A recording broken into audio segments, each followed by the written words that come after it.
En la Universidad de Oxford hay un departamento de ética que es probablemente de los departamentos más exitosos que más han logrado avanzar el estudio de la ética en muchos sentidos, no solo en normativa, no solo en metaética. Y el director de este centro se llama Julian Savulescu. Él fue doctor y después de ser doctor estudió filosofía, hizo su doctorado en filosofía y ahora es el director de este centro. Está... O sea, es doctor, filósofo, doble director, es tutor, profesor, editor de muchos periódicos, director de muchos centros. ¿Autor? Sin duda. Sin duda. Yo leí un libro suyo también, Julian Savulescu. Sin duda. Sin duda. Sí. Sabes que lo digo mucho, sin duda. Pero bueno, total, sí, todo eso. Y él dice, mira, la ética se puede ver como la física. Okay. Toma un vector, ¿no? Un vector es una fuerza con una magnitud, o sea, una magnitud con una dirección. Entonces, la forma en la que las direcciones y las magnitudes son las razones. En la ética queremos estudiar hacia dónde va, qué razones nos llevan a tomar qué decisiones. Como una pelota de fútbol, depende de dónde la patees, se va para un diferente lado. Entonces, él ve la ética de esa forma sistemática y hay mucho uso de lógica en la ética también, con ciertos principios, pero él dice, mira, si tú estudias las razones y tú investigas cada una de las razones, vas a entender más o menos hacia dónde va a ir la acción. Bien, entonces, él sugiere que mientras más tú sepas sobre las razones, mejor puede ser la calidad de tus decisiones, de cómo actúas, ¿no? Cada quien tiene una edad y pues te toca entender, oye, pues ¿por qué hice esto? Ah, por esto. ¿Y por qué dice esto? Ah, por esto. ¿Y por qué dice esto? Ah, por... Pero si nunca te cuestionas la forma en la que nos educaron, que está el sistema, que eres tú, que te gusta, pues parece que son muchas cosas que nos copiamos o nos dejamos a la deriva. La ética de alguna forma como que agarra las riendas de eso y por lo menos tratas de entender y justificar las cosas, ¿verdad? Y tal vez dices, ah, sí es cierto, siempre como yogurt de chocolate.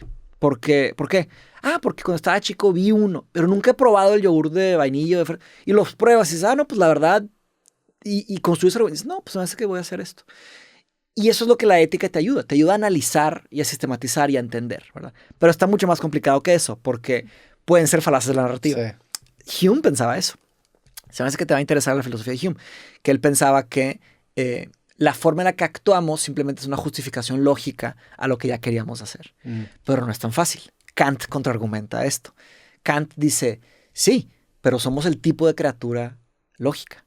Aunque nuestros deseos nos empujen a hacer algo, debes de ser racional, estudiar tus deseos y ver cuáles son los más éticos. Kant vivió después que Hume. Después que Hume, sí. Va a estar ojete eso para los filósofos. Digo, obviamente no lo persiguen, pero es como si estás hablando con alguien, te vas y llega otro vato y te empieza a tirar mierda. Ah, siempre dices, es así. Puta, te hubieras esperado que yo estuviera ahí, güey, a ver si me decías lo mismo. Lo he pensado muchas veces, pero es muy difícil porque cada filósofo vivió en una burbuja de tiempo. Sí, claro. Nació en un año, murió en un año, condiciones, todo, ¿verdad? Porque imagínate Platón, ¿verdad? Platón, ya que empiezas a leer a Platón, vas a ver por qué es un clásico, y Aristóteles también y todo esto, ¿verdad? Pero dirías, oye, ¿qué pensarían sobre cosas de hoy? Pues ya es muy, muy lejos. Sí, ya es demasiado lejos. Distante. Uno más cerquita estaría interesantísimo lograr ver qué respondería. Estaría interesantísimo. Tal vez con alguna tecnología que logre capturar.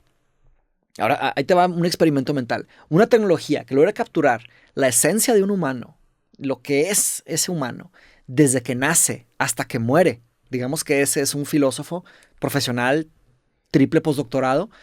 Se cargue toda esa información desde que nació hasta que murió. Información sensorial, mental, genética, y lo cargan a un modelo suficientemente robusto para que corra una simulación de lo que esa persona es, tal vez pudiéramos tener esa experiencia de comunicar. Pero tal vez no se podría. Entonces, porque un dilema ético también, igual hay algo biológico ahí. ¿Dilema ético? ¿Por qué? Pues porque lo vas a meter desde que está bebé, güey. El bebé te va a decir, oye, ¿por qué tengo un puto modelo estudiándome, güey? Lo digo porque muchas personas dicen, no, pues igual y puedes platicar con un modelo de Nietzsche, pero no. El modelo de Nietzsche es una representación. Sí, no está ni cerca de lo suficientemente robusto. Y otra cosa, está el paradigma binario y el análogo. Nosotros somos el tipo de criatura que somos análogos. Nosotros no somos hechos de unos y ceros. Hay reacciones químicas, la microbiota, todo eso. El sistema visual es analógico, es análogo. Entonces, no tenemos cómo cuantificar. O sea, la forma, por ejemplo, si yo te digo, ¿qué ves aquí? A un lado. Tú me No, puedes no responder. no hay suficiente información disponible en un disco duro ni en todos los discos duros de la Tierra para Exactamente. representar la complejidad de lo que implica este cuarto. Una persona. Porque sí, es como cuando una canción se transforma de análogos a MP3, se cambia a unos y ceros. Entonces lo que es una línea, un vector, inclusive en términos de diseño o de computación, vaya, se empieza a ser puros unos y ceros. Sí, si te acercas que te dan la ilusión de que es lo mismo, pero no es lo mismo. Exactamente. Nos engañan, o sea, GPT nos engañan. también es eso. Sí, claro. GPT es una aproximación. ¿Verdad? Toda la tecnología es eso. Toda la tecnología es eso, exactamente. Entonces, el tema ético es más un tema humano. Cuando te metes al paradigma humano, pues ya no es exactamente unos y ceros, ¿verdad? Es cómo vas a vivir, ¿verdad? Somos biología, ¿verdad? Tenemos el miedo a la muerte, por ejemplo. Tenemos la capacidad de reproducirnos. Hay esas cosas, ¿verdad? Si alguien habla de inteligencia artificial fuerte, que sería algo como nosotros, ¿cómo programas tal cosa? ¿Verdad? Es otro tipo de lenguaje, otro tipo de cosas. Pero bueno, no nos desviemos, sí. Que también están chidas estas desviaciones. Creo que tú y yo podemos platicar de inteligencia artificial años, güey. ¿Viste la serie Pluto de Netflix o no? No, me la recomendó mi carnal. Wey. Ya eres el segundo. Está ya eres el segundo que me recomienda. Te la recomiendo. ¿Sí? Pluto, ok. Sí. Es de un tipo Astro Boy, ¿no? Es de un mundo en donde los robots forman parte de la sociedad y se vuelven un sector discriminado de la población y hay grupos anti-robots. Yo escribí un ensayo sobre los derechos de los robots. Y se trata realmente se trata sobre los derechos de los robots. Uf, es una conversación muy, muy bueno. Son 8 capítulos. Es que yo voy en el capítulo 6, me faltan 2. Me lo voy a aventar. Bueno, continuando aquí. Filosofía moral es ética. ¿Ok? Nada más para establecer ese precedente. Pero mucha gente habla de moralidad. Entonces yo empiezo definiendo moralidad, ¿no? La moralidad, para que tengamos un vocabulario compartido, ¿no? La moralidad se refiere a las creencias sobre lo correcto y lo incorrecto, lo bueno y lo malo. Esas creencias pueden ser individuales o colectivas y pueden surgir de un contexto cultural, social o religioso. Entonces, tú tienes una moralidad, yo tengo una moralidad, está la moralidad de una ciudad, o la moralidad de una religión, o la moralidad de un sistema, etcétera. Pero la ética es el estudio de la moralidad, ¿ok? Entonces, muchas veces cuando digamos ética o moralidad, a veces nos referimos a lo mismo. Entonces, muchas veces se intercambian esas palabras. Esto lo digo porque mucha gente se clava y se confunde. Pero moralidad se trata más de algo como una burbuja, como algo que estás estudiando, y la ética es el estudio de la moralidad general, ¿ok? Entonces aquí hay una definición de la Enciclopedia de Filosofía de Stanford que dice que el campo de la filosofía moral consiste en sistematizar, defender y recomendar conceptos de comportamiento correcto e incorrecto. Normalmente los filósofos distinguen 3 áreas de la ética, ¿ok? Como ya dijimos, está la metaética, está la ética normativa y está la ética aplicada. Bien, yo desarrollé una metáfora que se llama el bosque, por eso la clase se llama el bosque, y yo explico el campo de la ética usando un bosque. La metaética sería como en dónde está ese bosque, cuál es la realidad de ese bosque y cuáles son las raíces de ese bosque. ¿Cómo crece ese bosque? ¿Qué es lo que está antes de los árboles, verdad? Entonces, la metaética implica una vista de pájaro, como que estás como que de arriba, para ver todo el campo. Y ves qué justifica qué acciones y cuáles otras justifican otras cosas. La ética normativa serían como bosques específicos, ¿no?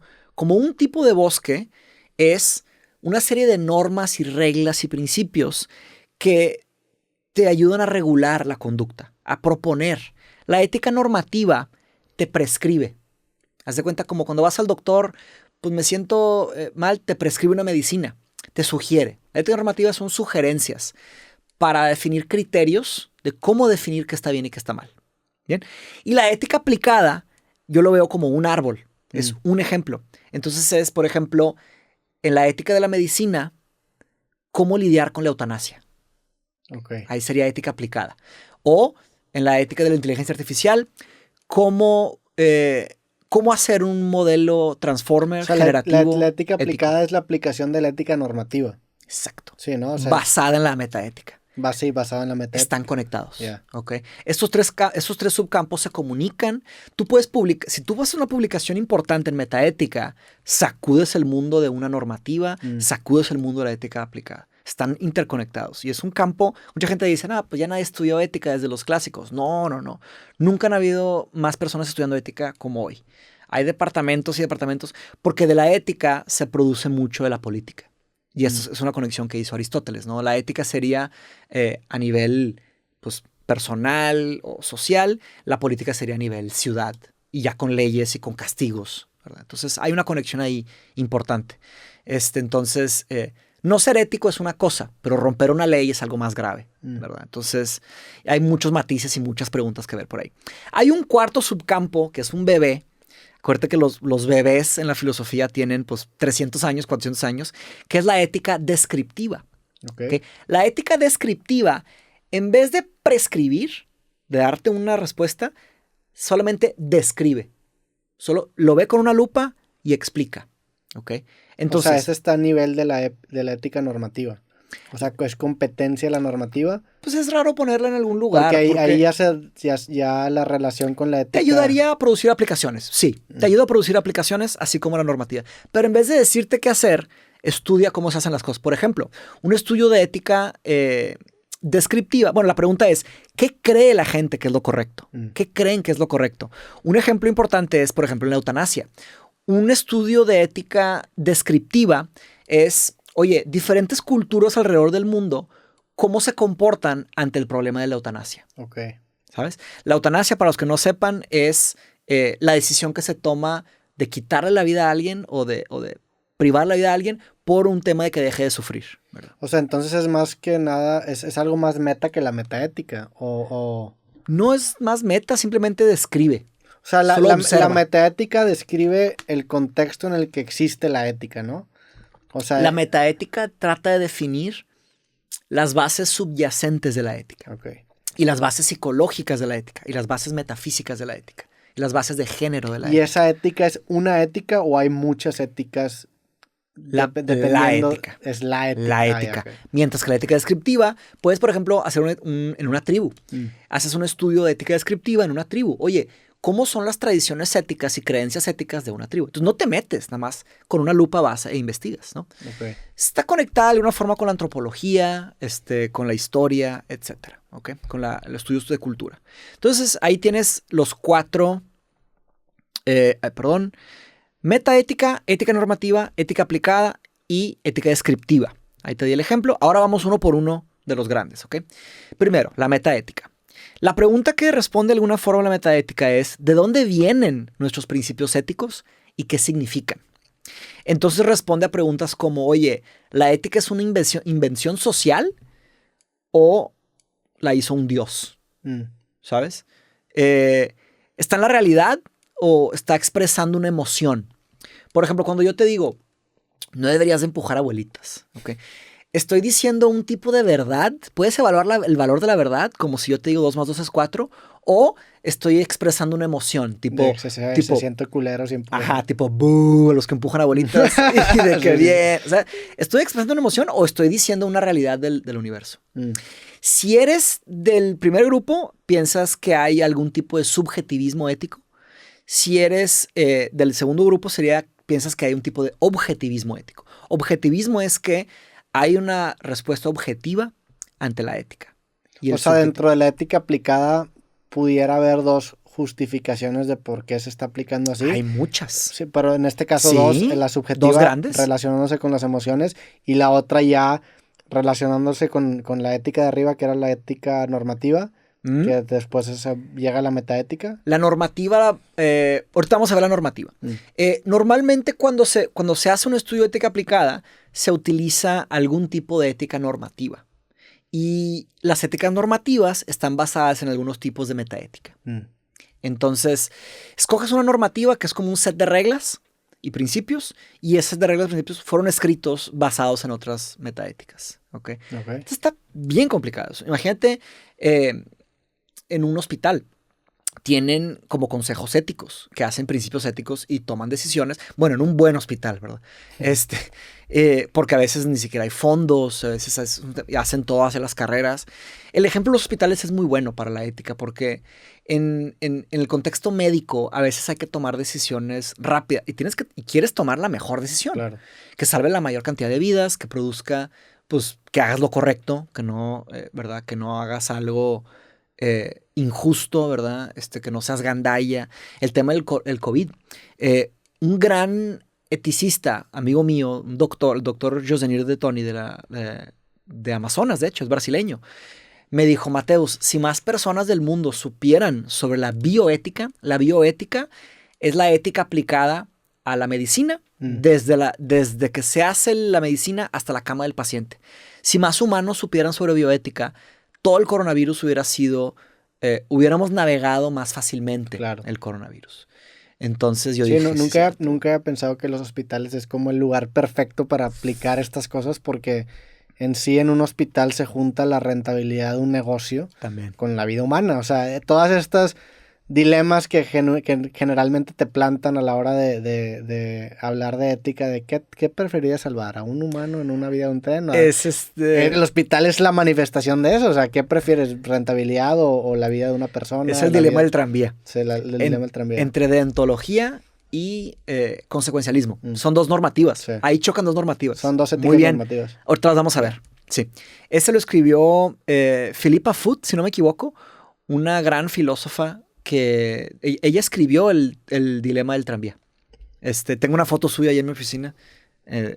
Marca. Pero bueno, otra pregunta metaética. ¿Cuál es el rol de la razón en la ética? Es decir, cognitivismo, que sería hacemos lo que sabemos, o no cognitivismo, que sería hacemos lo que queremos, ¿verdad? Es una pregunta también abierta. Si te convencen mal los argumentos de uno, serías un cognitivista de la ética. Si te convencen mal los argumentos del otro, serías un no cognitivista o un sentimentalista de la ética.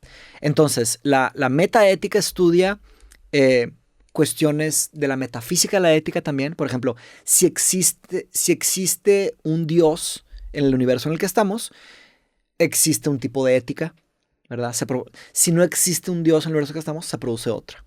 En la parte psicológica si tenemos un tipo de psicología, tenemos un tipo de ética. Si tenemos otro tipo de psicología, tenemos otro tipo de ética. ¿Okay?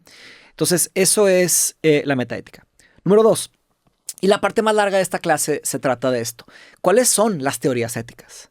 ¿Verdad? Esas son las éticas normativas. Las éticas normativas son los criterios, o sea, el criterio que tú usas para evaluar si algo está bien o está mal, si está correcto o incorrecto.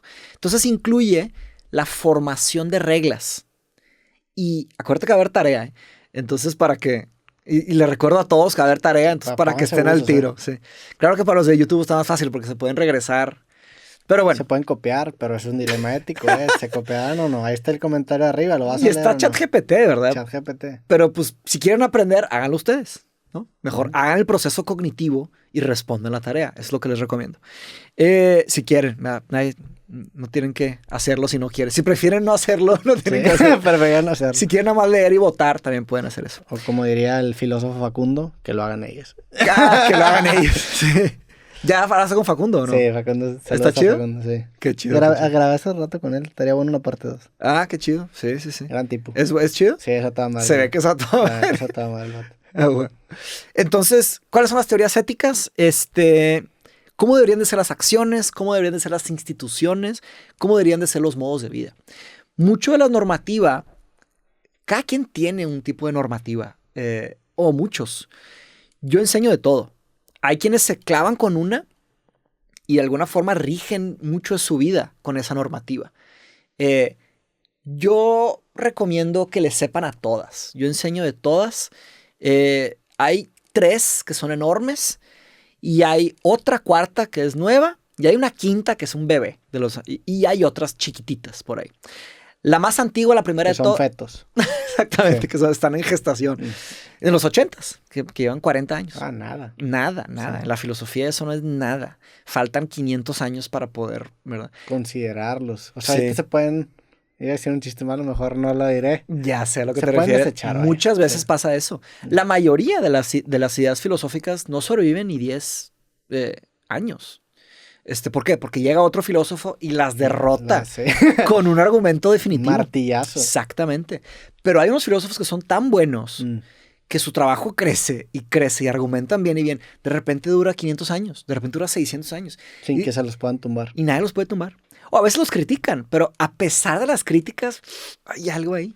Y esos son los grandes filósofos de la historia humana. Digo, a lo mejor nos desviamos un poco, puedes, si Dale, quieres dale. acortar la respuesta, No, pero claro. ese tipo de espíritu genera también una competencia dentro del mundo filosófico cuando en teoría Sí. debería ser algo más, una búsqueda de la verdad, o sea... Pero ahí te va. El verdadero filósofo nunca ataca a la persona. Ataca las ideas. Ataca la idea. Y el buen filósofo agradece, le sonríe y dice gracias porque no había pensado en eso. Ahora... Pero a ver, también es una respuesta política. O sea, si tú llevas 80 años, estás a punto de morir, dices, puta, no había pensado en eso, hijo de... Ni modo. Ya valió más de tu vida. Sí. O sea, tu vida va a ser olvidada, va a ser como el vato que fue aplastado por tal persona. Ni modo.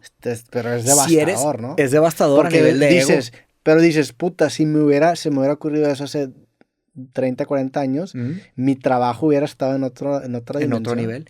Eso le hace... hay una frase de Nietzsche y luego te doy un caso de Parfit. Nietzsche decía que el conocimiento no sería tan deseable de adquirir si no tuvieras que pasar por tanta vergüenza por adquirirlo. ¿Sabes? Claro. Se requiere pasar por mucha vergüenza para entender pero y deja adquirir. tú la vergüenza, el coraje de decir, puta madre, 70 años, o sea, resignifica, ese tipo de golpe resignifica toda tu vida, güey. Sí. Dices, a la ver, desperdicié pero toda si mi eres vida.